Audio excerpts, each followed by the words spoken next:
ونعوذ بالله من شرور أنفسنا ومن سيئات أعمالنا من يهده الله فلا مضل له ومن يضلل فلا هادي له ونشهد أن لا إله إلا الله وحده لا شريك له ونشهد أن سيدنا ومولانا محمدا عبده ورسوله أما بعد فأعوذ بالله من الشيطان الرجيم بسم الله الرحمن الرحيم والعصر إن الإنسان لفي خسر إلا الذين آمنوا وعملوا الصالحات وتواصوا بالحق وتواصوا بالصبر يا رب صل وسلم دائما أبدا على حبيبك خير الخلق كلهم هو الحبيب الذي ترجى شفاعته لكل هول من الأهوال مقتحم اللهم صل على محمد وعلى آل محمد كما صليت على إبراهيم وعلى آل إبراهيم إنك حميد مجيد اللهم بارك على محمد وعلى آل محمد كما باركت على إبراهيم وعلى آل إبراهيم إنك حميد مجيد۔ اللہ تعالیٰ کا فضل ہے، اللہ تعالیٰ کا کرم ہے، اللہ تعالیٰ کا احسان ہے کہ اللہ تعالیٰ نے ہم کو دین اسلام عطا فرمایا، مسلک اہل سنت والجماعت عطا فرمایا، مذہب احناف عطا فرمایا اور منہج دیوبند عطا فرمایا۔ ہمارا دین وہ اسلام ہے، ہمارا مسلک اہل سنت والجماعت ہے، ہمارا مذہب احناف ہے اور ہمارا منہج دیوبند ہے۔ اللہ تعالیٰ کا ہم شکر ادا کریں کہ اللہ تعالیٰ نے صراط مستقیم پر چلنے کی توفیق عطا فرمائی، اللہ تعالیٰ نے حق کا راستہ دکھایا، اللہ تعالیٰ نے حق والوں کے ساتھ ہمیں جوڑا۔ حضور اکرم صلی اللہ علیہ وسلم کی مبارک دعا ہے، اللہم ارنا الحق حقا وارزقنا اتباعہ وارنا الباطل باطلا وارزقنا اجتنابہ۔ اے اللہ، حق کا حق ہونا ہمیں دکھا دے اور حق کے اتباع کو ہمارا رزق بنا دے۔ اے اللہ، باطل کا باطل ہونا ہمیں دکھا دے اور باطل سے اجتناب اور بچنے کو ہمارا رزق بنا دے۔ حضور اکرم صلی اللہ علیہ وسلم کی یہ مبارک دعا ہمیں کئی سبق دے رہی ہے۔ پہلی بات کہ اللہ تعالیٰ سے مانگنا چاہیے کہ اللہ تعالیٰ ہمیں حق کا حق ہونا دکھا دے، باطل کا باطل ہونا دکھا دے۔ دوسری بات، اللہ تعالیٰ سے اتباع حق کی توفیق مانگنی چاہیے اور اجتناب حق کی دعا مانگنی چاہیے کہ اللہ تعالیٰ حق کی اتباع عطا فرمائے، اللہ باطل سے بچنے کی توفیق عطا فرمائے۔ اور تیسری بات جو دعا میں سمجھنے والی ہے کہ رسول اکرم صلی اللہ علیہ وسلم نے اللہ تعالیٰ سے یہ دعا مانگی ہے، اللہم ارنا الحق حقا وارزقنا اتباعہ، اے اللہ اتباع حق کو ہمارا رزق بنا دے۔ اسی طرح دعا مانگی ہے، اجتناب باطل کو ہمارا رزق بنا دے۔ اس دعا کو ہمیں سمجھنا چاہیے، صرف یہ نہیں فرمایا حق پر چلنا آسان فرما دے، حق پر چلنے کی توفیق عطا فرما دے، بلکہ فرمایا کہ حق کی اتباع کو ہمارا رزق بنا دے۔ اس کے ساتھ دوسری حدیث پاک میں لا لیں تو بات جلدی سمجھ آئے۔ رسول اکرم صلی اللہ علیہ وسلم نے فرمایا، ان نفسا لن تموت حتی تستکمل رزقہا، کہ کوئی انسان ہی نہیں، کوئی نفس اور کوئی جان جب تک اپنے رزق کو مکمل نہ کر لے اس کی موت نہیں آتی۔ تو اللہ تعالیٰ سے دعا مانگی کہ یا اللہ اتباع حق اجتناب باطل کو میرا رزق بنا دے۔ جب اتباع حق اللہ نے ہمارا رزق بنا دیا، اجتناب باطل کو ہمارا رزق بنا دیا، تو جب تک حق کی توفیق نہیں ہوگی اور باطل سے بچنے کی توفیق نہیں ہوگی تب تک موت نہیں آئے گی۔ کتنی پیاری دعا سرور عالم صلی اللہ علیہ وسلم نے مانگی ہے اور ہمیں سمجھائی ہے۔ چوتھا سبق جو میں حدیث پاک سے مل رہا ہے، ایسے اسباب اختیار کرنے چاہیے کہ جن اسباب کے ذریعے حق کھلے، ایسے اسباب اختیار کرنے چاہیے جن اسباب کے ذریعے باطل کھلے۔ کیوں اس لیے کہ رسول اللہ صلی اللہ علیہ وسلم نے دعا مانگی ہے، اور دعا بھی اسباب میں سے ایک سبب ہے۔ جس طرح ہم دعا مانگتے ہیں کہ اللہ میں بیمار ہوں صحت عطا فرما، یہ بھی ایک سبب ہے۔ پھر اس کے لیے ہم ادویات کا استعمال کرتے ہیں جو سبب ہے، تاکہ ہماری بیماری دور ہو جائے۔ تو معلوم ہوا کہ اتباع حق اور اجتناب باطل کو واضح کرنے کے لیے اسباب کا استعمال کرنا چاہیے۔ اب جو اسباب جائز ہوں، جو اسباب معقول ہوں، جو اسباب ہمارے دسترس میں ہوں، ان اسباب کو ہمیں استعمال کرنا چاہیے۔ تو اللہ کے نبی صلی اللہ علیہ وسلم باوجود حق پر ہونے کے، بلکہ باوجود خود حق ہونے کے، باوجود داعی حق ہونے کے، دعائیں مانگ رہے ہیں، اے اللہ میرے اوپر حق کو کھول دے، حق کا حق ہونا ہمیں دکھا دے۔ تو یہ رسول اکرم صلی اللہ علیہ وسلم دعائیں مانگ کر امت کو تعلیم دے رہے ہیں کہ تم نے اللہ سے دعائیں بھی مانگنی ہے کہ یا اللہ ہمارے اوپر حق کو کھول دے، اور حق کو کھولنے کے لیے پھر اس کی محنت بھی کرنی ہے، اس کے اسباب بھی اختیار کرنے ہیں۔ یہ بات اچھی طرح ذہن نشین فرما لیں۔ ایک ہے مسئلہ عقائد کا، اور ایک ہے مسئلہ اجتہادیات اور فروعی مسائل کا۔ جہاں پر عقائد کی بات آ جائے وہاں ہمارے ذمے ہے کہ ہم اس کا اظہار کریں اور یہ اعتقاد رکھیں کہ ہم اہل حق ہیں اور ہم حق پر ہیں، اور ہمارا مد مقابل وہ باطل ہے اور باطل پر ہے۔ اپنے حق پر ہونے کا اعتقاد رکھنا ضروری ہے۔ اس غلط فہمی کے اندر کبھی مبتلا نہیں رہنا کہ خود کو حق پر نہیں کہنا، پتہ نہیں ہم حق پر ہیں یا نہیں، پتہ نہیں ہے یا نہیں۔ حضرت امام اعظم ابو حنیفہ نعمان بن ثابت رحمہ اللہ تعالیٰ نے الفقہ الاکبر میں فرمایا ہے کہ جو شخص اپنے عقائد اللہ تعالیٰ کی صفات کے بارے میں شک رکھتا ہے وہ بھی مسلمان نہیں ہوتا۔ شک کی بھی گنجائش نہیں ہے، تردد کی بھی گنجائش نہیں ہے، توقف کی بھی گنجائش نہیں ہے۔ تو یہ کہنا کہ پتہ نہیں میں حق پر ہوں یا نہیں، اس کی کوئی گنجائش نہیں۔ اس کو اچھی طرح ذہن نشین فرما لیں۔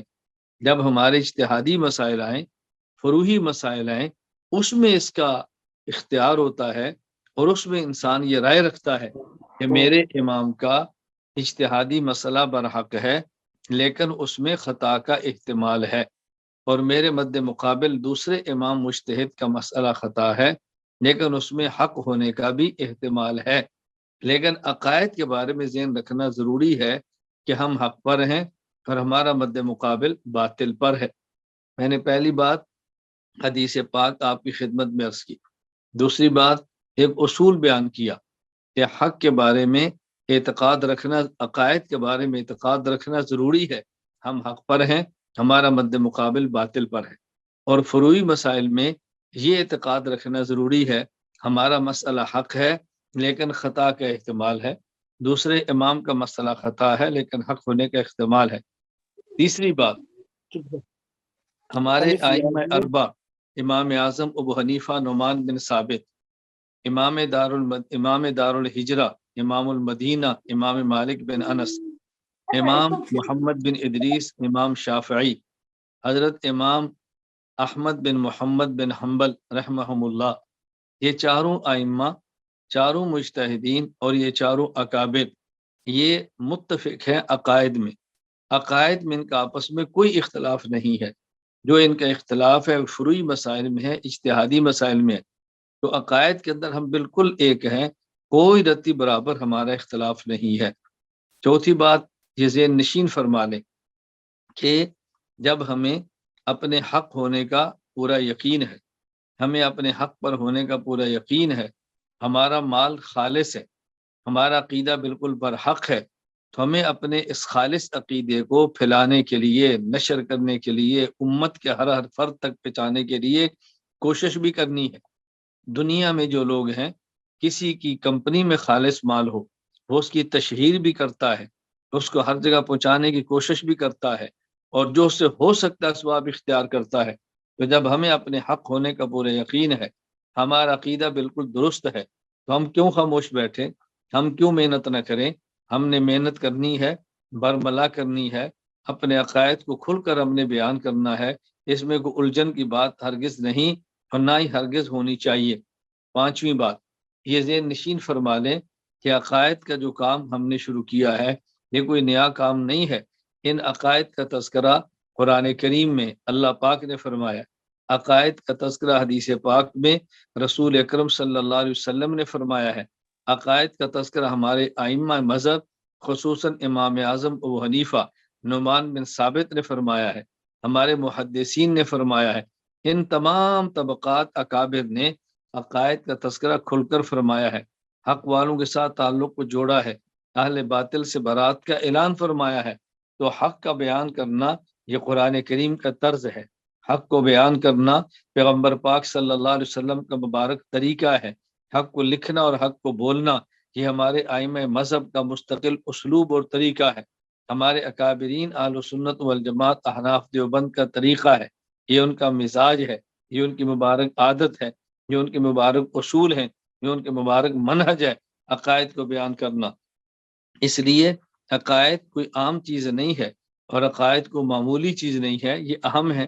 ہمارے اکابرین نے بیان فرمایا، ہمارے صحابہ کرام نے بیان فرمایا، ہمارے پیغمبر پاک صلی اللہ علیہ وسلم نے بیان فرمایا، ہمارے اللہ نے قرآن کریم میں عقائد کو کھول کھول کے بیان فرمایا ہے۔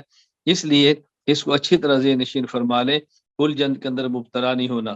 نمبر 6 اور چھٹی بات، عقائد ہمارے دو قسم کے ہیں، بعض ہمارے عقائد وہ ہیں جو قطعی ہیں، بعض ہمارے عقائد وہ ہیں جو ظنی ہیں۔ عقائد قطعی وہ ہوتے ہیں جو دلیل قطعی سے ثابت ہو، اور عقیدہ ظنی وہ ہوتا ہے عقائد ظنیہ جو دلیل ظنی سے ثابت ہو۔ دونوں میں فرق یہ ہے، عقائد قطعیہ کی بنیاد پر اسلام اور کفر کا فیصلہ ہوتا ہے، اور عقائد ظنیہ کی بنیاد پر اہل سنت اور اہل بدعت ہونے کا فیصلہ ہوتا ہے۔ اگر عقائد قطعیہ میں سے کسی قطعی عقیدے کا کوئی انسان انکار کر دے وہ دائرہ اسلام سے نکل جاتا ہے، اور عقائد ظنیہ میں سے اگر کسی عقیدے کا انکار کر دے وہ بندہ دائرہ اہل سنت والجماعت سے نکل جاتا ہے۔ تو ہم بعض عقائد باطل والوں کو کہیں گے یہ دائرہ اسلام سے خارج ہیں، غیر مسلم ہیں، اور بعضوں کو کہیں گے کہ یہ دائرہ اہل سنت سے خارج ہیں، اہل بدعت ہیں اور یہ گمراہ ہیں۔ ذہن نشین فرمائے۔ ساتویں بات یہ ہے عقائد کے بارے میں کہ ایک ہوتا ہے عقائد میں ضلالت میں بڑا ہونا، اور ایک ہوتا ہے عقائد میں ضرر میں بڑا ہونا۔ یعنی گمراہ تو دونوں قسم کے لوگ ہیں، ایک گمراہی میں بڑا ہوتا ہے لیکن نقصان پہنچانے میں چھوٹے درجے پر ہوتا ہے، اور ایک گمراہی میں چھوٹے درجے پر ہوتا ہے نقصان پہنچانے میں بڑے درجے پر چلا جاتا ہے۔ ایک ہے کسی شخص کا ضال اور مضل ہونا، اور ایک ہوتا ہے کسی کا زار اور مضر ہونا۔ زال مضل گمراہ ہونا الگ بات ہے، زار اور مضر نقصان دہ ہونا یہ الگ بات ہے۔ بس اوقات ایک شخص گمراہی میں بہت آگے ہوتا ہے لیکن دین اسلام کو نقصان پہنچانے میں بہت چھوٹے درجے کا ہوتا ہے، اور ایک شخص بس اوقات گمراہی میں چھوٹے درجے کا ہوتا ہے لیکن دین کو نقصان پہنچانے میں وہ بہت بڑے درجے کا ہوتا ہے۔ تو ہم بس اوقات محنت ان کے خلاف کرتے ہیں کہ جو زال اور مضل ہونے میں چھوٹے درجے کے ہیں لیکن زار اور مضر ہونے میں بڑے درجے کے ہیں۔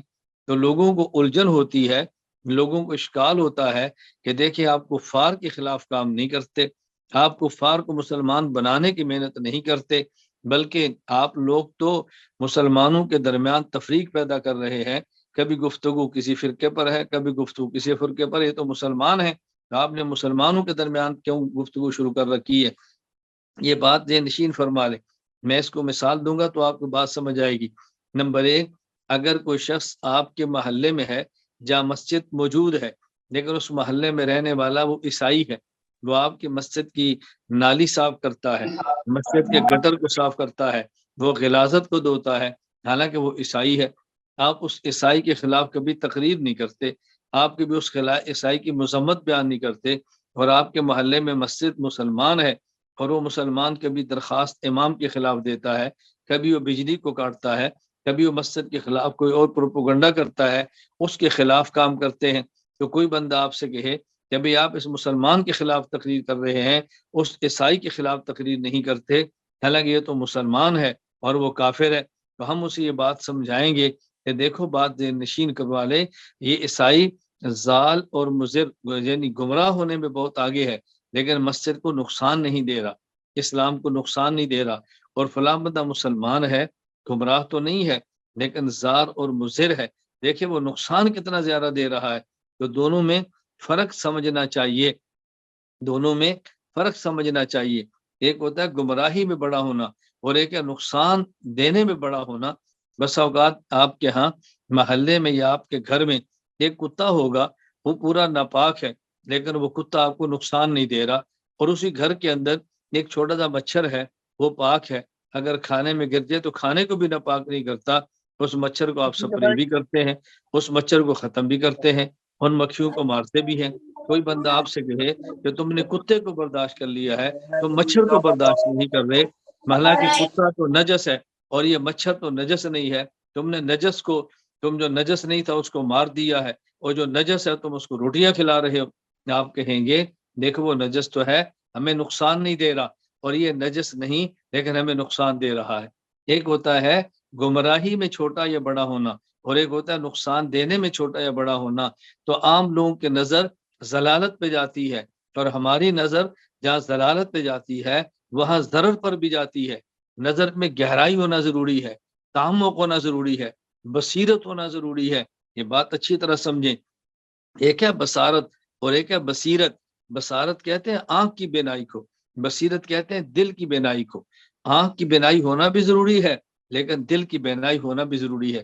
آپ آنکھ سے وہ چیزیں دیکھتے ہیں جو اس سے ایسا نقصان، یعنی اگر اس کے نقصان کو آپ نے نہ سمجھا اور نقصان پہ غور نہ کیا اور استعمال کر لیا، ہو سکتا ہے آپ کی جان ختم ہو جائے، آپ جان سے ہاتھ دھو بیٹھے ہو، قبر میں چلے جائیں. لیکن بصیرت، قلب سے آپ وہ چیزیں دیکھتے ہیں اور وہ چیزیں سمجھتے ہیں. اگر آپ اس پہ توجہ نہ دی اور آپ نے اختیار کر لیا تو قبر میں نہیں، جہنم کے گڑھے میں چلے جائیں گے اور عبدالآباد کی تکالیف میں چلے جائیں گے. میں اس لیے کہا کرتا ہوں کہ جو انسان ڈاکٹر کی بات نہیں مانتا اور جسمانی نقصان دہ چیز کو استعمال کرتا ہے، وہ زیادہ سے زیادہ اس دنیا سے قبر کے گڑھے میں چلا جائے گا. لیکن جو شخص اہل حق کی بات نہیں مانتا، ایک عالم دین کی بات کو نہیں مانتا اور عقیدے کی بات کو نہیں مانتا، وہ شخص قبر کے گڑھے میں تو نہیں بلکہ جہنم کے گڑھے میں چلا جائے گا. اور دیکھو قبر کا گڑھا الگ ہے، جہنم کا گڑھا تو اس سے خطرناک ہے. تو قبر کے گڑھے میں تو ہر کسی نے جانا ہے، وہاں سے تو گزرنا ہے، اس سے گزرے بغیر تو آگے چارہ ہی کوئی نہیں ہے. لیکن جہنم کا گڑھا یہ کتنا سخت ہے، یہ بات میں نے آپ کی خدمت میں عرض کی ہے. اس کو پلے باندھ لو. زال اور مزل ہونا الگ ہے، زار اور مضر ہونا الگ ہے. بس اوقات ایک انسان عقیدے میں فساد چھوٹا رکھتا ہے لیکن نقصان دہ ہونے میں وہ بہت بڑا ہوتا ہے. ہم جہاں یہ دیکھتے ہیں کہ عقیدے میں فساد کے اعتبار سے آگے کون ہے، وہاں یہ دیکھتے ہیں کہ مسلمانوں کو نقصان پہنچانے کے اعتبار سے آگے کون بڑا ہوا ہے. ان چیزوں کا خیال رکھنا بہت ضروری ہے. جب یہ چیزیں آپ کے سامنے ہوں گی تو پھر عقیدے کی محنت کرنے کو دل کرے گا، عقیدے کو لطف آئے گا، آپ عقیدے کو سمجھیں گے. ان باتوں پر آپ نے توجہ دینی ہے. نمبر 8، یہ بات اچھی طرح سمجھیں. ہم نے عقیدے کے معاملے میں اپنے دماغ کو استعمال کرنا ہے، عقیدے کے معاملے میں اپنے دل کو استعمال کرنا ہے، عقیدے کے معاملے میں اپنی زبان کو استعمال کرنا ہے. تینوں کے کام الگ الگ ہیں. دل کا کام ہے بات کو سمجھنا، یہ دل کا کام ہے بات کو سمجھنا. اور دماغ کا کام ہے اس چیز کو محفوظ کرنا، دماغ محفوظ کرتا ہے. دیکھیں آنکھ سے چیز دیکھتے ہیں، آنکھ دیکھی چیز کو دماغ میں بھیجتی ہے. کان سے سونگتے ہیں، یہ سونگی چیز کو دماغ میں دیتی ہے. کان سے سنتے ہیں، یہ سنی ہوئی چیز کو دماغ تک پہنچاتے ہیں. اسی طرح ناک سے سونگتے ہیں، وہ سونگی چیز کو دماغ تک پہنچاتا ہے. اس کے بعد دماغ اس کو محفوظ کرتا ہے. سمجھنا دل کا کام ہے، سنبھالنا اس کو دماغ کا کام ہے، اور بیان کرنا یہ زبان کا کام ہے.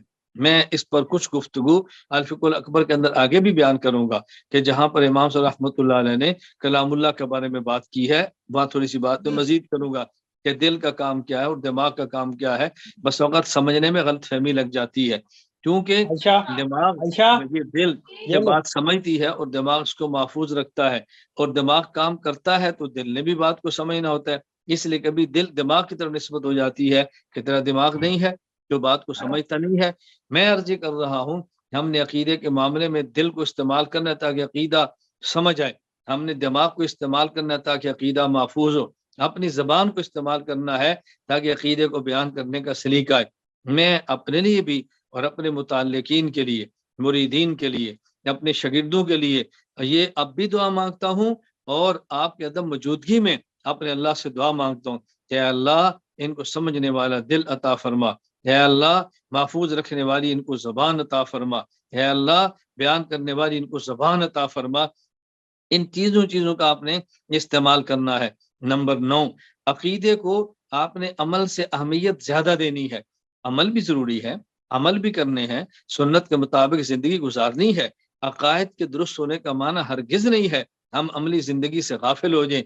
ہم نے عملی زندگی سنت کے مطابق گزارنی ہے، عمل کو درست کرنا ہے، شریعت کے مطابق رکھنا ہے، لیکن عقیدے کو عمل پر اہمیت دینی ہے، عقیدے کو عمل پر ترجیح دینی ہے۔ بنیاد عقیدہ ہے، عقیدہ پوری اسلام کی عمارت کی بنیاد ہے۔ اگر یہ کھوکھلی ہوگی پوری عمارت ختم ہو جائے گی، اگر یہ مضبوط رہی پوری عمارت ٹھیک رہے گی۔ اس لیے عقیدے کو عمل سے اہمیت دینی ہے۔ پورے قرآن کریم کو آپ کھولیں، اللہ پہلے آمنو فرماتے ہیں، پھر عامل الصالحات فرماتے ہیں، پہلے آمنو فرماتے ہیں، پھر ادخلوا فی السلم فرماتے ہیں۔ اللہ پہلے ایمان کی بات کرتے ہیں، پھر اسلام کی بات کرتے ہیں، پہلے ایمان کی بات کرتے ہیں، پھر تقوی کی بات کرتے ہیں، پہلے عقیدہ کی بات کرتے ہیں، پھر اعمال کی بات کرتے ہیں، پہلے نظریے کی بات کرتے ہیں، پہلے فکر کی بات کرتے ہیں، پھر اللہ تعالیٰ اسلام کی بات کرتے ہیں، مسائل کی بات فرماتے ہیں۔ ہم نے عقید عمل کو لے کر چلنا ہے، لیکن سب سے اہم چیز عقیدہ ہے۔ پہلے عقیدے پر بات کریں، عقیدے پر توجہ دیں، عقیدے پر محنت کریں، عقائد میں پختگی پیدا کریں، عقائد میں پختگی پیدا کریں، عقیدے کو ترجیح دیں، پہلے عقیدہ اور اس کے بعد عمل۔ نمبر 10، اس بات کو بہت اچھی طرح سمجھیں جو میں آپ کی خدمت میں عرض کر رہا ہوں۔ دور حاضر میں عقیدے کی اہمیت پہلے بھی تھی، اب اور بڑھ گئی ہے، اس لیے کہ پوری دنیا ضلالت، پوری دنیا کفر کی محنت عقائد کے اوپر ہے۔ کبھی کوئی شخص اٹھتا ہے کسی نام سے آتا ہے، کبھی کوئی اٹھتا ہے کسی نام سے آتا ہے، کوئی الگ اعتراض نہیں کرتا، کوئی الگ شبہ نہیں ڈالتا، کوئی الگ شک پیدا نہیں کرتا، وہی جو پہلے گمراہ لوگوں نے قے کی ہے اسی کو چاٹتے ہیں، پھر ان کا معدہ خراب ہوتا ہے، دوبارہ پھر یہ اگل دیتے ہیں، اور کوئی نیا کام تو نہیں کرتے۔ ہم نے اپنے اکابر کی محنت کو لینا ہے، ہمارے اکابر نے کام فرمایا ہے، محنت فرمائی ہے، ہم نے اس کو چن چن کے آپ کی خدمت میں پیش کرنا ہے، کہ آپ نے اس کو لے کر پورے عالم میں پھیلنا ہے، پورے عالم میں پھیلانا ہے، پوری دنیا میں پہنچنا ہے، عقائد پر کام کرنا ہے، کچے پکے گھر تک اپنی آواز کو پہنچانا ہے، عالم اور جاہل تک آواز کو پہنچانا ہے، مرد اور عورت تک آواز کو پہنچانا ہے، اور ہم نے عقیدے کو اہمیت دینی ہے، اور اہمیت کے ساتھ ہم نے انشاءاللہ عقیدے کو آگے لے کر چلنا ہے۔ میں نے یہ 10 باتیں آپ کی خدمت ابتدائی کی ہیں، یہ بات سمجھانے کے لیے عقیدے کی حیثیت کیا ہے، عقیدے کی اہمیت کیا ہے، عقیدے کو سمجھنا کتنا ضروری ہے، عقیدے کو اہمیت کتنی دینی ہے۔ میں نے پہلے یہ 10 باتیں عرض کی ہیں، میں نے آپ کی خدمت میں 3 باتیں عرض کرنی ہے۔ نمبر 1، عقیدے کی اہمیت، اس کو اچھی طرح سمجھیں۔ نمبر 2، عقائد پر آپ نے کام کیسے کرنا ہے، کام کرنا سیکھیں۔ میں بڑی آسان باتیں عرض کروں، اگر آپ نے عقائد پہ کام کرنا ہے تو سب سے پہلا جو کام کریں وہ عقیدے کو پڑھیں، وہ عقیدے کو سنیں اور عقیدے کو سمجھیں۔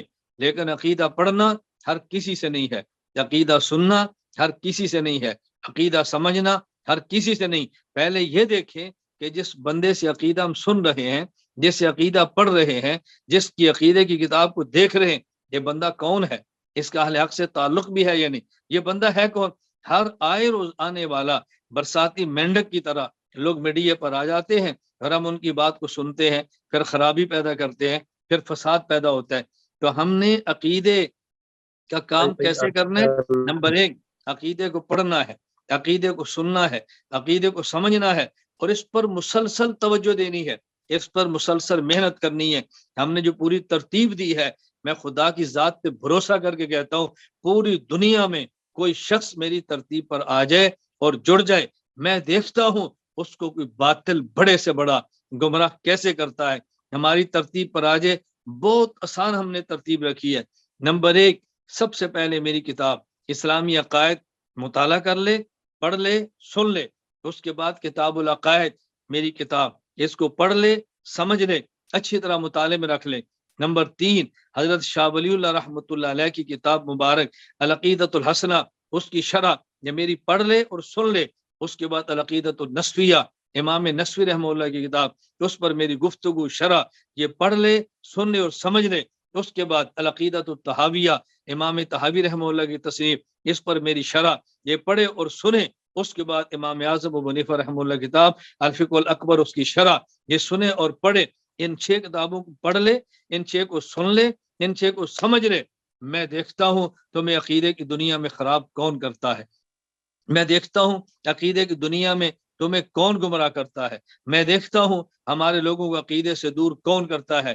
وہ عقیدہ توحید کے بارے میں ہو، وہ عقیدہ رسالت نبوت کے بارے میں ہو، وہ عقیدہ قیامت کے بارے میں ہو، وہ عقیدہ ثواب و عذاب قبر کے بارے میں ہو، وہ عقیدہ عصمت نبوت کے بارے میں ہو، وہ عقیدہ حیات النبی کے بارے میں ہو صلی اللہ علیہ وسلم، وہ عقیدہ مقام و دفاع صحابہ کے بارے میں ہو، وہ عقیدہ تبسل کے بارے میں ہو، وہ عقیدہ حجیت حدیث کے بارے میں ہو، کسی بھی عنوان پر ہو، میں دیکھتا ہوں گمراہ کرتا کون ہے۔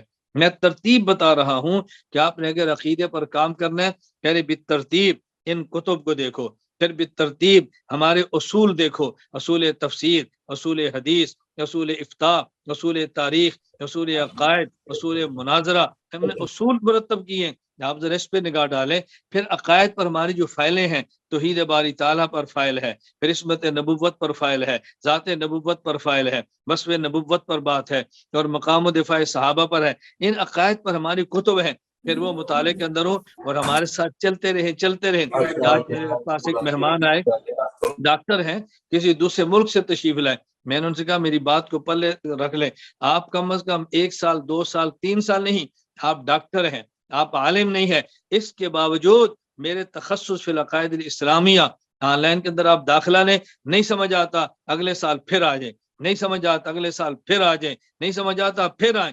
ہفتے میں 2 دن سبق ہے، 2 گھنٹے کا سبق ہے، کوئی بہت سبق نہیں ہے۔ چھٹی ہوتی ہے، بیٹھ کے سنیں، نہیں سن سکے بعد میں ریکارڈنگ سن لیں، تحریرات آپ کے پاس آئیں گی، پڑھیں۔ میں نے کہا ڈاکٹر صاحب آپ 5-10 سال اس پہ لگائیں، میں دیکھتا ہوں تمہاری عقیدے پر زبان کیسے نہیں چلتی، میں دیکھتا ہوں عقیدے پر دماغ کیسے نہیں چلتا، میں کہتا ہوں تمہارے گھر کا ماحول کیسے درست نہیں ہوتا، آس پاس کا مزاج کیسے نہیں بنتا۔ لیکن ضروری ہے آپ تسلسل کے ساتھ اس پہ کام کریں۔ اگر آپ نے عقیدے پر کام کرنا ہے تو میں عقیدے پر کام کرنے کا طریقہ بتا رہا ہوں۔ نمبر 1، عقائد کو سنیں اور میری بات پر توجہ دیں، ان عقائد کو سمجھے، اور ہر بندے سے نہیں، اس بندے سے جس کی زندگی عقائد پر گزری ہے۔ میرے آج اس وقت 17 جنوری 2023 ہے، میں نے جب کام کیا یہ 2001 کی بات ہے، 20 سال مجھے گزر گئے ہیں، شب و روز، صبح و شام، دن رات، سفر حضر، اٹھنا بیٹھنا، میں نے پورا عقائد پر لگا دی ہے۔ اپنے گھر کو، اپنے آپ کو، اپنے ادارے کو، متعلقین کو، مریدین کو، ہر کسی کو میں نے عقائد پر لگایا ہے۔ اس کا معنی ہرگز یہ نہیں ہے میں اعمال سے غافل ہوں۔ ہم نے خانقاہ نظام ساتھ رکھا ہے، اللہ کا نظام ساتھ رکھا ہے، تہجد اعمال کا نظام ساتھ رکھا ہے، ہم اس سے غافل نہیں ہیں۔ میں یہ بتا رہا ہوں کہ عقائد پر ہم نے کام کیا ہے۔ الجھن یہ ہے کوئی ایک شخص کسی عقیدے کے بارے میں فاسد سا کلپ 9 منٹ کا دیتا ہے، 10 منٹ کا دیتا ہے، اور آپ مجھے پوچھتے ہیں کہ مولانا صاحب فلاں نے یوں کہا، فلاں نے یوں کہا، آپ کی رائے کیا ہے؟ میں کہتا ہوں ذرا ان سے بھی پوچھ لیں کہ مولانا الیاس گمن صاحب نے یوں کہا، تمہاری رائے کیا ہے؟ کیا جی ان سے تو رابطہ نہیں ہوتا۔ میں نے کہا پھر کیوں سنتے ہیں جن سے آپ کا رابطہ نہیں ہوتا؟ مجھے ایک شخص نے فون کیا اور کہا جی مولانا اللہ تعالیٰ کی ذات ہر جگہ پر ہے، آپ یہ کہتے ہیں فلاں نے یہ کہا۔ میں نے کہا فلاں کا اس موضوع پر کلپ کتنے منٹ کا ہے؟ کہا جی 9-10 منٹ کا ہوگا۔ میں نے کہا اس کا 9-10 منٹ کا کلپ ہے، میرا 9-10 گھنٹے کا سبق ہے، جس پر میں نے قرآنی آیات پیش کی ہے، پیغمبر پاک کی احادیث پیش کی ہے، میں نے امت کا اجماع پیش کیا ہے، امت کے اکابرین کے اقوال پیش کیے ہیں، میں نے اپنے عقلی دلائل پیش کیے ہیں، ان کی طرف سے پیش کیے جانے دلائل آیات کا جواب دیا ہے، احادیث کا جواب دیا ہے، عقلی اعتراضات کا جواب دیا ہے۔ میری 10 گھنٹے کی گفتگو تو نے نہیں سنی، ایک 10 منٹ کی گفتگو پر کلپ اشکال کرتا ہے تو جی وہ تو یہ کہتے ہیں۔ میں نے کہا دلائل دیکھو، دلائل دیکھو، ہم ایک ایک بات پہ دلیل دیتے ہیں، قوت سے دلیل دیتے ہیں، طاقت سے دلیل دیتے ہیں، اعتدال سے دلیل دیتے ہیں، اور ہم نے یوں میزان سجا دیے دلائل کے ساتھ۔ اب کیا الجھن ہے آپ کی؟ اب کیا الجھن ہے آپ کی؟ میں گزارش ہی کر رہا ہوں، عقائد پر آپ نے کام کیسے کرنا ہے؟ نمبر 1، عقائد کے عنوان پر جس شخص کے عقیدے پر کام ہے اس کی کتب یا عقائد پڑھے، تو اس کے بیانات کو سنیں، اور مجھ سے تعلق رکھنے والے کبھی ساتھی آتے ہیں یہ ہم کیا کریں؟ میں کہتا ہوں کم از کم 1 سال تک میرے علاوہ کسی کو نہ سنو، تنہا مجھے 1 سال تک سنتے رہو، تمہارے شکوک ختم، تمہارے شبہات ختم، تمہارے اعتراضات ختم، تمہاری الجھنیں ختم، ہر چیز کا صفایا ہو جائے۔ تم ایک بار کر کے تو دیکھو، ایک بار سن کے تو دیکھو، میری بات مان کے تو دیکھو، تمہیں سمجھ آئے۔ کیوں ہم نے عقیدے کو ہنگامی بنیاد پہ نہیں کیا، کسی سے متاثر ہو کر نہیں کیا، میرے خاندان، میرے گاؤں، میرے علاقے کی الجھن نہیں ہے جس نے مجھے کسی عقیدے کے بولنے پر مجبور کیا ہے۔ ہم نے عقائد کو عقائد سمجھ کر بیان کیا ہے، ایک عقیدے پر نہیں، تمام عقائد پر کام کیے۔ خیر میں مختصر بات کر رہا ہوں۔ نمبر 1، اگر آپ نے عقائد پر کام کرنا ہے تو پھر آپ عقائد پر ہونے والی ہماری ان کتب کو دیکھیں، عقائد پر ہونے والے ہمارے بیان کو سنیں، عقائد پر ہونے والے ہمارے کورسز میں شرکت کریں، عقائد پر ہونے والے تخصصات میں شرکت کریں، بعد میں ان فائلوں کو منگوائیں، بیانات کو منگوائیں، بیانات کو سنیں۔ نمبر 1، آپ عقیدے کو اچھی طرح سمجھ لیں اگر آپ نے کام کرنا ہے۔ نمبر 2، اگر آپ نے عقیدے پر کام کرنا ہے تو پھر عقائد پر کرنا ہے، صرف ایک عقیدے پر نہیں کرنا۔ ہماری بنیاد پورا دین ہے، ہم پورے دین کی بات کرتے ہیں، اور اہل حق کے ساتھ کسی اہل باطل چھوٹا سا ہو ہم نے اس کو برداشت نہیں کرنا، اپنے ساتھ نہیں بٹھانا۔ ہم کوشش کریں گے اہل حق کی کشتی کو لے کر چلیں۔ یہ بات میں اس لیے کہتا ہوں، کبھی کوئی شخص وہ توحید پر کوئی کام کرے، وہ توحید پر کام کرتے ہوئے وہ کسی ایسے شخص کو جو توحید کا نعرہ لگائے، ائمہ سے بغاوت کرے، اس کو برداشت کر لیتا ہے، شرک کے خلاف کام کرتا ہے تو کبھی کسی ملحد کو برداشت کر لیتا ہے، اور کبھی کوئی شخص کام کرے گا حضرت پاک صلی اللہ علیہ وسلم ختم نبوت پہ، وہ روافظ کو بٹھا لے گا، کوئی کام کرے گا صحابہ کی شان پہ، وہ اہل بدعت کو بٹھا لے گا۔ اسی طرح کسی ایک باطل کے خلاف کام کرتے ہوئے چھوٹے چھوٹے باطل برداشت کیے جاتے ہیں، میں ان پہ تنقید نہیں کرتا، میں ان پہ اعتراض نہیں کرتا، میں ان پہ رد نہیں کرتا، ان کی مجبوریاں ہیں، ان کے عذر ہوں گے، ہماری کوئی مجبوری نہیں ہے، ہمارا کوئی عذر نہیں ہے۔ اس لیے ہم نے اہل حق کے سٹیج پر کام کرتے ہوئے باطل یا باطلی، فرقہ یا فرقی، اہل گمراہ چھوٹا یا بڑا، ہم نے کسی کو ساتھ نہیں برداشت کیا۔ ہم کہتے ہیں قیامت کے اللہ کے دربار میں یوں جائیں جیسے کسی شاعر نے کہا تھا، توحید تو یہ ہے کہ توحید تو یہ ہے کہ خدا حشر میں کہہ دے یہ دو عالم سے خفا میرے لیے، توحید تو یہ ہے خدا حشر میں کہہ دے یہ دو عالم سے خفا میرے لیے ہے۔ ہم چاہتے ہیں ہم نے موت کے بعد بھی ان کو چھوڑنا ہے، دنیا میں ان کو چھوڑ دیں۔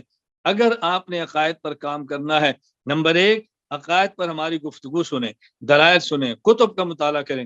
نمبر 2، عقائد پر کام کرنا ہے تو پھر صرف ایک عقیدے پر نہیں، تمام عقائد کو لے کر چلنا ہے، تمام عقائد کو لے کر چلنا ہے، تمام عقائد کو لے کر چلنا ہے۔ نمبر 3، اگر آپ نے عقائد پر کام کرنا ہے تو پھر اپنے مزاج کی شدت ختم کریں، اپنے مزاج کی سختی ختم کریں، اپنے مزاج کی نفرت ختم کریں، اپنے مزاج کا تعصب ختم کریں، اپنے مزاج کا ضد یہ ختم کر دیں۔ ہم تشدد والے نہیں، تشدد والے ہیں۔ تشدد کہتے ہیں سختی کو، تشدد کہتے ہیں مضبوطی کو۔ تشدد کا معنی یہ لوہے کا زنجیر ہے، تشدد کا معنی یہ ریشم کا رسہ ہے۔ لوہے کی زنجیر یہ سخت ہوتی ہے، ٹوٹ جاتی ہے، ریشم کا رسہ یہ نرم ہوتا ہے، کبھی ٹوٹتا نہیں ہے۔ اپنے مزاج میں تشدد نہیں، تشدد پیدا کرنا ہے۔ اپنے مزاج میں تعصب نہیں، تسلط پیدا کرنا ہے۔ تعصب کہتے ہیں ضد کو، تعصب کہتے ہیں ضد کو، اور تسلط کہتے ہیں مضبوطی کو۔ ہم نے پختہ ہو کر کام کرنا ہے، مضبوط ہو کر کام کرنا ہے، لیکن ضد بازی سے کام نہیں لینا۔ تیسری بات میں جو عرض کر رہا ہوں، آپ نے کام کرنا ہے تو پھر مزاج میں اعتدال کے ساتھ کرنا ہے، نرمی کے ساتھ کرنا ہے، اچھے انداز کے ساتھ کرنا ہے، ذاتیات پہ کام نہیں کرنا، نظریات پہ کام کرنا ہے، ذاتیات کو نہیں اچھالنا، نظریات پہ گفتگو کرنی ہے۔ کسی مخالف کا ذاتی بھی عیب آئے، کمزوری آ جائے، اس کو نہیں اٹھانا۔ ہم ذاتی کمزوری کی بات نہیں کرتے، معصوم پیغمبر کی ذات ہے۔ جب ہم نبی کے بعد کسی کو معصوم نہیں سمجھتے، جس کا معنی گناہ بھی ہو سکتا ہے، خطا بھی ہو سکتی ہے، ہم ذاتیات کو نہیں اچھالتے، صرف نظریات پہ بات کرتے ہیں۔ اگر عقیدے پر کام کرنا ہے، میں طریقہ بتا رہا ہوں۔ نمبر 1، عقیدے کو پہلے سمجھنا ہے۔ نمبر 2، عقیدے پر نہیں، تمام عقائد پہ کام کرنا ہے۔ نمبر 3، اعتدال کے ساتھ کام کرنا ہے۔ نمبر 4، عقائد پہ کام کرنا ہے تو میری بات کو اچھی طرح سمجھ لو، میری بات کو اچھی طرح سمجھ لو۔ اگر عقائد پہ کام کرنا ہے تو مسلسل کرنا ہے، مسلسل کرنا ہے، مسلسل کرنا ہے۔ میرے جملے کو یاد رکھنا، میں بڑے ہی اللہ کی ذات پہ بھروسہ اعتماد کر کے یہ بات کہتا ہوں، کام حق ہو، اللہ کے لیے ہو اور مسلسل ہو، پھر ناکامی ہو، میں اس کو تسلیم نہیں کرتا۔ کبھی کام حق نہیں ہوتا تب ناکامی ہے، کبھی کام حق ہوتا ہے اللہ کے لیے نہیں ہوتا تب ناکامی ہے، کبھی کام حق ہوتا ہے اللہ کے لیے ہوتا ہے مسلسل نہیں ہوتا تب ناکامی ہے۔ کام حق ہو، اللہ کے لیے ہو اور مسلسل ہو، اللہ تعالیٰ کامیابیاں عطا فرماتے ہیں، اللہ تعالیٰ کامیابیاں عطا فرماتے ہیں، اللہ تعالیٰ نوازتے ہیں۔ کام کرنا ہے تو آپ نے مسلسل کرنا ہے۔ نمبر 5، اگر آپ نے کام کرنا ہے تو میری بات توجہ سنیں، خانقاہی طرز پہ کرنا ہے، ذکر و فکر کے ساتھ کرنا ہے، واعظانہ طرز پہ کرنا ہے، داعیانہ طرز پہ کرنا ہے، ناصحانہ طرز پہ کرنا ہے۔ کیا مطلب؟ ہمارے یہاں 2 قسم کے طبقے ہیں، عقائد پہ کام کرنے والے خانقاہ میں نہیں جڑتے، عقائد پہ کام کرنے والے ذکر اللہ نہیں کرتے، عقائد پہ کام کرنے والے قیام اللیل کا اہتمام نہ کریں، اور اسی طرح قیام اللیل کرنے والے ذکر اللہ والے خانقاہوں والے عقائد کو چھوڑ دیتے ہیں، عقائد کے کام کو شرارت سمجھ لیتے ہیں۔ ہم نے دونوں کام اکٹھے کرنے ہیں، عقائد پر کام بھی کرنا ہے، دلیل کے ساتھ باطل سے ٹکرانا بھی ہے، قوت دلیل سے بات بھی کرنی ہے اور باطل کو برداشت نہیں کرنا، لیکن خانقاہی نظام کے ساتھ چلنا ہے، اللہ اللہ کرتے ہوئے چلنا ہے، ذکر اللہ کا اہتمام کرنا ہے، ہم نے اس کا اہتمام کرنا ہے، ہم نے دونوں چیزوں کو لے کر چلنا ہے۔ صحابہ کرام رضی اللہ عنہم اجمعین کے صاحب میں سے 2 عجیب بس تھے، صحابہ کے بارے میں آتا ہے باللیل رہبان وبالنہار فرسان، وہ دن ہوتا تو گھوڑے کی پشت پہ سوار ہوتے، وہ رات ہوتی تو مسلح کی پشت پہ ہوتے۔ ہم نے اسی طرح کام کرنا ہے، دل ہوگا تو سٹیج پر باطل کو للکاریں گے، اور رات ہوگی تو مسلح پہ کھڑے ہو کے اور سجدے میں سر رکھ کے اپنے اللہ کو پکاریں گے۔ یہ بات یاد رکھ لیں، صحابہ کرام رضی اللہ عنہم اجمعین دن کو بن نہار فرسان شاہ سوار تھے، اور رات باللیل رہبان وہ شب گزار تھے۔ اور ہم نے کام کیسے کرنا ہے؟ دن کو ممبر و محراب پہ بیٹھ کے باطل کو للکاریں، اور رات کو مسلح پر سجدہ زمین پہ سر اللہ کے سامنے رکھیں اور خدا کو پکاریں، انشاءاللہ اللہ کی مدد ہمارے ساتھ ہوگی۔ میں نے مختصر سی 5 باتیں کی ہیں، اگر آپ نے عقائد پہ کام کرنا ہے ان چیزوں کو پر توجہ دینی ہے انشاءاللہ، اور میڈیا کی اہمیت کو سمجھیں، میڈیا کی افادیت کو سمجھیں، جہاں کا باطل ہے وہیں باطل کو کچلو، کتابی ہے کتاب لکھو، اگر وہ لسانی ہے زبان استعمال کرو، اگر مالی ہے مال استعمال کرو، جس طرز پہ باطل آتا ہے اس طرز پہ مقابلہ کرو۔ آج باطل میڈیا پر ہے، میڈیا پر آؤ مقابلہ کرو، لیکن جائز طریقے پر کرو، مناسب طریقے پر کرو، مناسب طریقے اعتدال کے ساتھ کام کرو، اللہ آپ کی مدد فرمائے گا، اللہ نصرت فرمائے گا۔ تیسری بات کارگزاری، کارگزاری میں کبھی کہا کرتا ہوں والفضل ما شہدت بہ الاعداء، ارے خوبیاں وہ ہے کہ جس پر دشمن بھی بوٹ اٹھے، خوبی وہ ہے جس پر دشمن بھی بوٹ اٹھے۔ میں نے اپنی کارگزاری کیا بیان کرنی ہے؟ میری کارگزاری سننی ہے، کسی رافضی سے پوچھو، کسی قادیانی سے پوچھو، کسی مودودی سے پوچھو، کسی بریلوی سے پوچھو، کسی غیر مقلد سے پوچھو، کسی یزیدی سے پوچھو، کسی خارجی سے پوچھو، کسی ناسبی سے پوچھو، کسی غامدی سے پوچھو، کسی انجینئر سے پوچھو، کسی سے پوچھو ہماری کارگزاری، وہ تمہیں بتائے گا اس بندے نے کیا کام کیا ہے۔ میں نے نہیں کیا، میرے اللہ کے فضل، میرے اللہ کے کرم سے میرے ساتھ ملنے والی ٹیم نے کیا ہے، میرے تیار کردہ افراد نے کیا ہے، میرے ہم نوا شاگردوں نے کیا ہے، میرے ساتھ بیٹھنے والے ان لوگوں نے کیا ہے۔ تو میں عرض کر رہا ہوں کارگزاری آپ خدا گواہ ہے، آپ دنیا میں مشرق سے مغرب جاؤ، شمال سے جنوب جاؤ، آپ دنیا کھنگال مارو، تمہیں نظر آئے گا کہ عقائد کے عنوان پر کام ہوا ہے۔ میں کبھی ایک جملہ کہا کرتا ہوں، میری بات بعض لوگ عجیب سمجھتے رہے، مجھے ان سے غرض نہیں ہے، میں حقیقت بنیاد پہ کہتا ہوں۔ میں نے ایک بار کہا پوری دنیا میں تم ایک شخص ایسا لا کر دو کہ جس کے موبائل میں کیمرہ ہو، اس کو مذہب سے دلچسپی ہو، وہ اردو زبان کو جانتا ہو، اور اس کے موبائل میں محمد الیاس گھمن نہ ہو، ایک کیمرہ پیش کر دو، ایک موبائل پیش کر دو، تمہیں ایک موبائل بھی نہیں ملے گا۔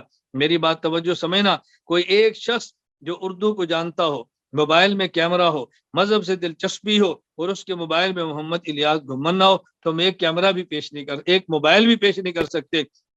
اس سے زیادہ ہم کام کیا کریں گے؟ آپ آؤ نیٹ پہ سرچ کرو، کسی فتنے کا بات کرو ساتھ ہمیں لکھو، فتنے کی سرکوبی تمہیں نظر آئے گی۔ کسی عقیدے پر بات کرو، سرچ کرو، عقیدے پر کام نظر آئے گا۔ کسی اختلافی مسئلے پر سرچ کرو، تمہیں نظر آئے گا۔ لیکن ہماری زبان سے گالی نظر نہیں آئے گی، ہماری نظر سے بدبو نظر نہیں آئے گی، ہماری زبان سے سختی نظر نہیں آئے گی۔ اپنے موقع پر قائم رہنا الگ ہے اور سخت ہونا یہ الگ ہے، دونوں میں فرق زمین و آسمان کا ہے۔ بات اچھی طرح سمجھو، بات اچھی طرح سمجھو، بات اچھی طرح سمجھنا۔ اللہ تعالی ہم سب کو کام کرنے کی توفیق عطا فرمائے۔ تو میں نے مختصر وقت میں 3 باتیں عرض کی ہیں۔ نمبر 1، عقیدے کی اہمیت کیا ہے۔ نمبر 2، آپ نے عقیدے پر کام کیسے کرنا ہے۔ نمبر 3، ہماری کارگزاری کیا ہے۔ مختصر سی کارگزاری آپ خدمت میں نے پیش کر دی ہے۔ بحمد اللہ تعالی آپ عقائد کے میدان میں آؤ، تمہیں کام نظر آئے گا۔ مناظرے میں آؤ، تمہیں کام نظر آئے گا۔ تخصص میں آؤ، تمہیں کام نظر آئے گا۔ یہ چھوٹی بات نہیں ہے۔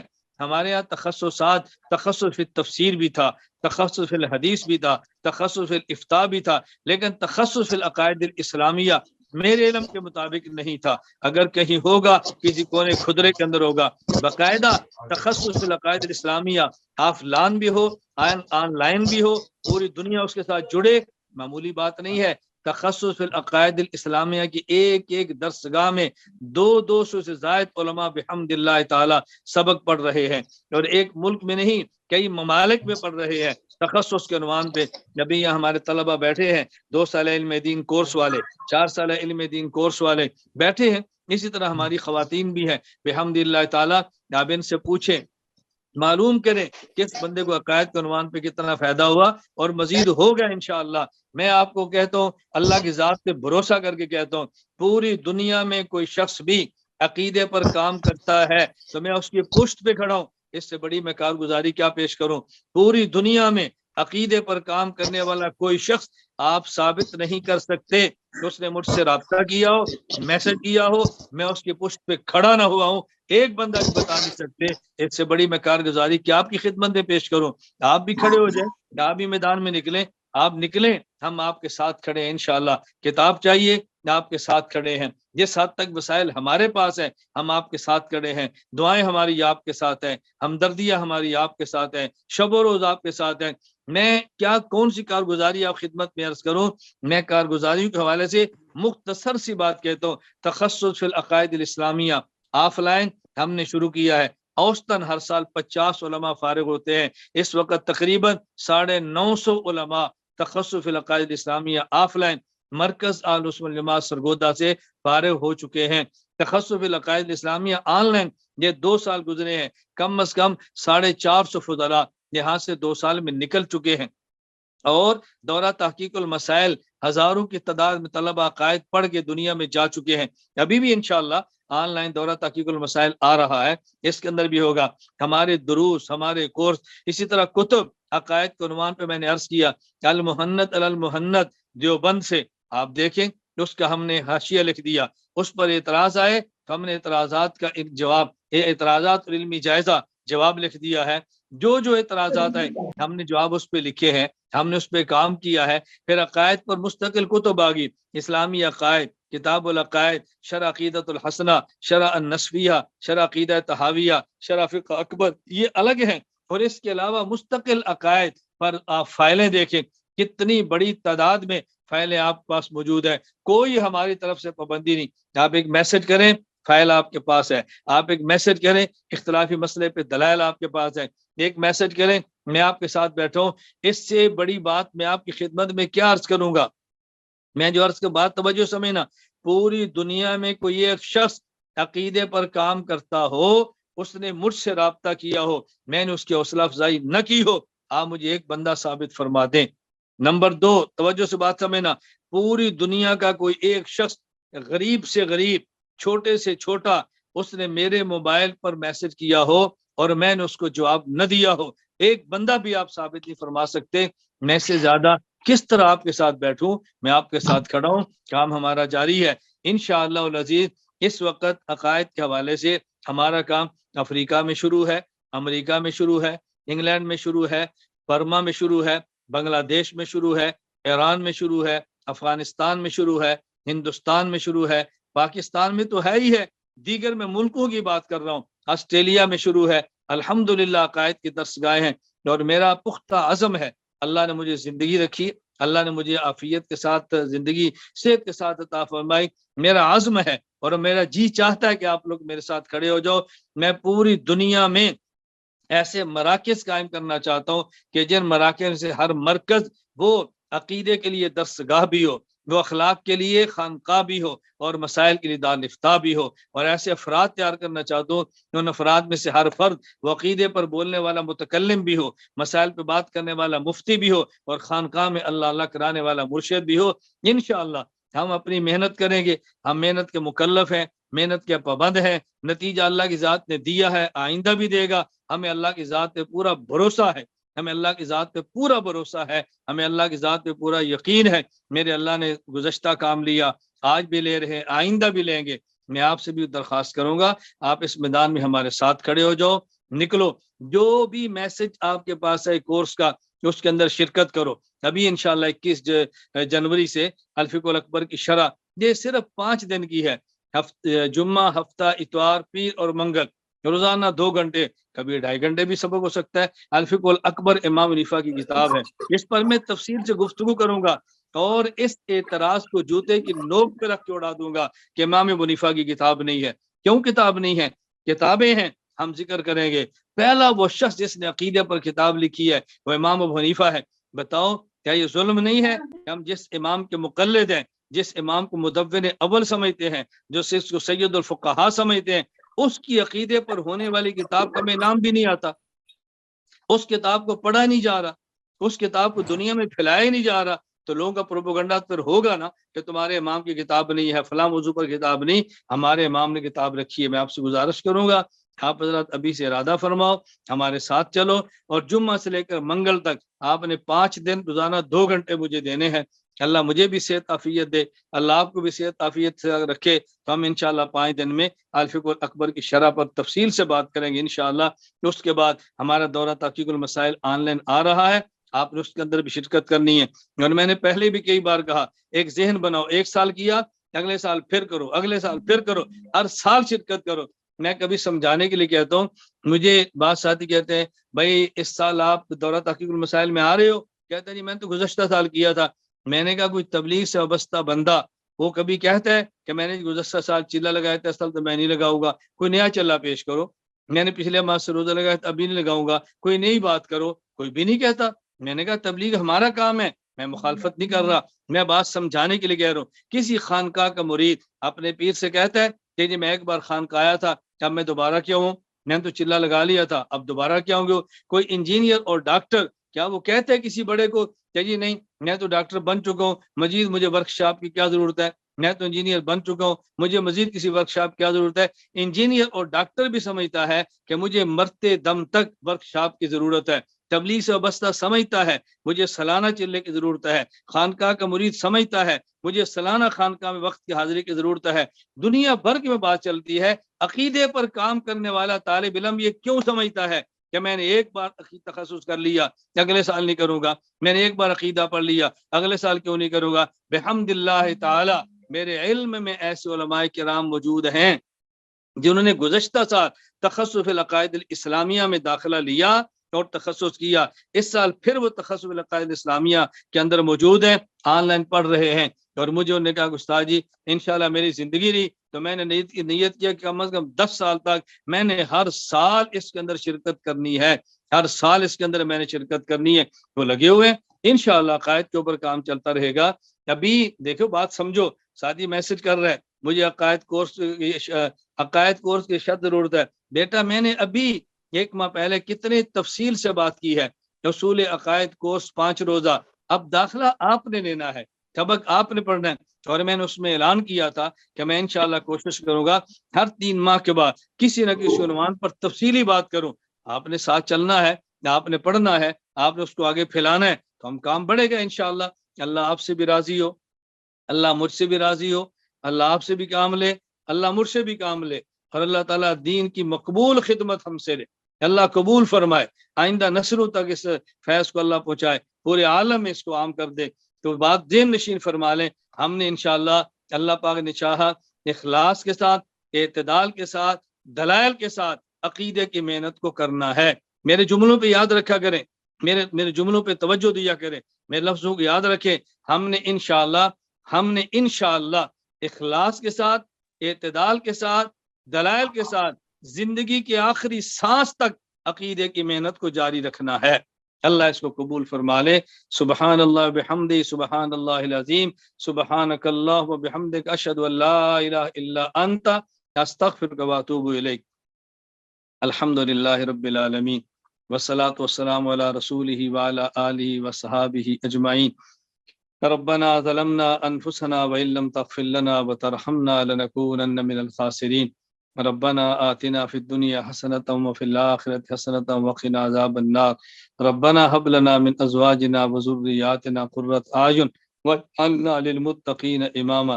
رب اغفر وارحم وأنت خير الراحمين، رب اغفر وارحم وأنت خير الراحمين۔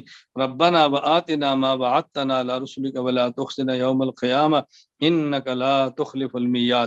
اللہ کریم، اللہ کریم، اللهم طهر قلوبنا من النفاق وأعمالنا من الرياء وألسنتنا من الكذب وأعيننا من الخيانة فإنك تعلم خائنة الأعين وما تخفي الصدور۔ اے اللہ ہمارے آج کی اجلاس کو قبول فرما۔ اے اللہ جو حضرات اس میں شریک تھے ان سب کو تو قبول فرما۔ اے اللہ ان سب کو تو قبول فرما۔ اے اللہ ان سب کو تو قبول فرما۔ اے اللہ اپنی شان کے مطابق تو ان کو اجر عطا فرما۔ اے اللہ تو ان کو قبول عطا فرما۔ اے میرے مولا کریم جو بیمار ہیں ان کو صحت عطا فرما، تو مقروض ہیں ان کے قرضوں کی ادائیگی کی ترتیب بنا دے۔ اے اللہ کریم جو بے نکاح ہیں ان کو جوڑ کے رشتے عطا فرما۔ اللہ جن کا نکاح ہے ان کو نیک اولاد عطا فرما، جن کو اولاد دی ہے ان کی اولاد کو ان کی آنکھوں کی ٹھنڈک بنا۔ اے اللہ جن کے والدین، جن کے عزیز، جن کے رشتہ دار کوئی بھی دنیا سے رخصت ہوئے، اے اللہ ہم دنیا سے جانے والوں کی مغفرت فرما، ان کے درجات بلند فرما۔ اللہ ان کی قبر کو منور فرما۔ اے اللہ ان کی آخرت کی منزلیں آسان فرما۔ اے اللہ ہمیں اخلاص کے ساتھ، اعتدال کے ساتھ، دلائل کے ساتھ، عافیت کے ساتھ اللہ کریم ہمیں اس محنت کی توفیق عطا فرما۔ اے اللہ کریم اس محنت کی توفیق عطا فرما۔ اے اللہ کریم ہم اس محنت کو اپنے کرم سے، اپنے فضل سے تو قبول فرما۔ اے اللہ مرکز اہل سنت والجماعت سے وابستہ ہر فرد کو اے اللہ علم، عمل، صحت، عافیت، عفت، عزت، مال، جان، اولاد، عمر میں برکت، عند الناس محبوبیت، عند اللہ مقبولیت عطا فرما۔ اللہم انا نسألک من خیر ما سالک منہ نبیک و عبدک محمد صلی اللہ علیہ وسلم، ونعوذ بک من شر ما استعاذ منہ نبیک و عبدک محمد صلی اللہ علیہ وسلم، وانت المستعان وعلیک البلاغ ولا حول ولا قوة الا باللہ العلی العظیم، وصلی اللہ تعالی علی رسولہ خیر خلقہ محمد وعلی آلہ وصحابہ اجمعین، وعلى آله وصحبه أجمعين، آمين برحمتك يا أرحم الراحمين۔